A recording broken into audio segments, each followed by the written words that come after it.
Untuk kedua kalinya, sejak menyandang status tersangka kasus korupsi, Ketua Nonaktif Komisi Pemberantasan Korupsi atau KPK Firly Bahuri diperiksa polisi sebagai pucuk pimpinan lembaga anti korupsi tetapi diduga malah korupsi. Tak ada sedikit pun toleransi buatnya.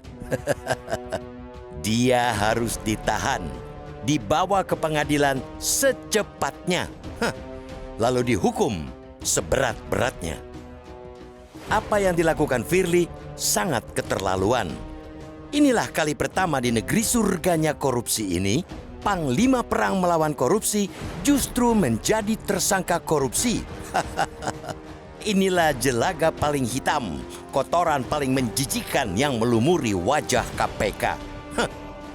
Sebagai ketua KPK, Firly paling syarat kontroversi sepanjang sejarah. Dia beberapa kali tersandung masalah kode etik dan kepantasan. Dia kerap disangkut pautkan dengan beragam kasus, termasuk membocorkan informasi operasi tangkap tangan sehingga keburu ketahuan oleh target yang bakal di-OTT. Firly juga disebut-sebut terlibat dalam pembocoran dokumen penyidikan kasus korupsi di Kementerian ESDM. Perkara ini sudah dilaporkan ke Polda Metro Jaya. Penyidik mengatakan sudah ada indikasi tindak pidana, tapi tindak lanjutnya tidak jelas sampai di mana. Pada konteks itulah harus kita tegaskan, tidak ada alasan barang secuil pun untuk tidak memproses hukum Firly secara tegas, super tegas.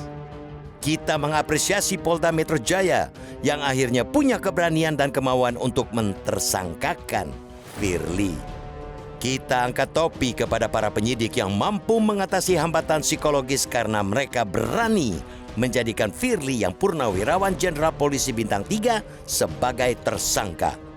Dari sisi alasan objektif, dugaan pemerasan dan gratifikasi yang dilakukan Firly terhadap ex-Menteri Pertanian Syahrul Yassin Limpo bukan perkara ecek-ecek. Ancaman hukuman penjara kejahatan korupsi itu di atas 5 tahun. Bahkan dia disangkakan pasal dengan ancaman maksimal pidana kurungan seumur hidup. Firly juga tidak terlalu kooperatif. Sebagai penegak hukum, dia sempat tidak taat pada proses penegakan hukum.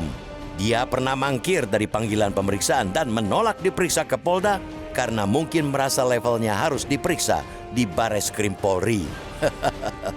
Tingkat ketaatan Firly terhadap regulasi juga layak disoal. Dia, misalnya, tidak melaporkan apartemen miliknya di Jakarta Selatan yang digeledah penyidik kemarin. Dalam laporan harta kekayaan penyelenggara negara atau LHKPN, dia tidak jujur dan ketidakjujuran itu berpotensi dilakukan dengan memengaruhi saksi dan mengaburkan alat bukti jika terus dibiarkan bebas tidak ditahan. Polisi pantang kompromi, dilarang berbaik hati saat menangani kasus pidana. Apalagi kejahatan itu berupa korupsi. Terlebih lagi pelakunya penegak hukum yang bertanggung jawab atas pemberangusan korupsi. Pun dengan Dewan Pengawas KPK yang sudah memeriksa Firly dalam perkara dugaan pelanggaran etik, tiada pembenaran bagi mereka untuk terus-terusan melunglaikan diri untuk tidak memberikan sanksi paling keras terhadap Firly. Karena Firly, muruah KPK roboh. Karena Firly, upaya pemberantasan korupsi babak belur.